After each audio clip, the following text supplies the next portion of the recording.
ഒരു പച്ചപിടിച്ച കാട്ടിൽ സിംഹരാജ എന്നു വിളിക്കപ്പെടുന്ന ശക്തനായ ഒരു സിംഹം ജീവിച്ചിരുന്നു. അതിന് ശക്തമായ ശരീരവും മൂർച്ചയുള്ള നഖങ്ങളും ഉണ്ടായിരുന്നു. ഒരു ദിവസം സിംഹരാജ വിശന്നും ക്ഷീണിച്ചും നടന്നുകൊണ്ടിരുന്നു.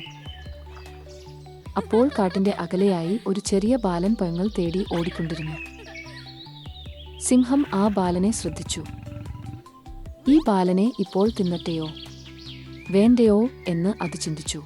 പക്ഷേ വിശപ്പിന്റെ ശബ്ദം സിംഹരാജാവിന്റെ വേറ്റിൽ മുഴങ്ങി. ബാലൻ സിംഹത്തെ കണ്ടപ്പോൾ ഭയന്നു അപേക്ഷിച്ചു. അയ്യാ സിംഹരാജാവേ, ദയവായി എന്നെ വിടുക. എനിക്ക് എന്റെ അമ്മയ്ക്ക് പഴങ്ങൾ കൊണ്ടുപോകണം. ഞാൻ തിരിച്ചുവരാം, അപ്പോൾ നിങ്ങൾക്ക് എന്നെ തിന്നാം.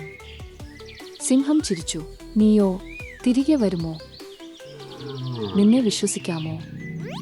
ബാലൻ ധൈര്യത്തോടെ മറുപടി നൽകി. നിങ്ങൾ കാട്ടിന്റെ രാജാവാണ്.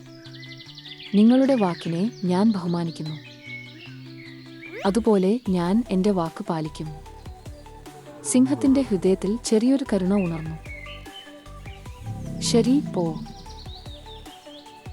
പക്ഷേ എന്നെ മറക്കരുത് എന്നു സിംഹം പറഞ്ഞു. ബാലൻ ഓടി അമ്മയ്ക്ക് പഴങ്ങൾ കൊണ്ടുപോയി. സിംഹരാജാവോ ഒരു വൃക്ഷത്തിൻ കീഴിൽ കിടന്നു അല്പം ഉറങ്ങിക്കൊണ്ടിരുന്നെങ്കിലും അവന് ഇപ്പോഴും വിശപ്പും ആകാംക്ഷയും ഉണ്ടായിരുന്നു. ആ ദിവസം സിംഹം മനസ്സിലാക്കിയേ, ധൈര്യവും സത്യസന്ധതയും വിശ്വാസവും ഉള്ളവർ ഭയത്തെ ജയിച്ച് നല്ല ഫലം നേടും.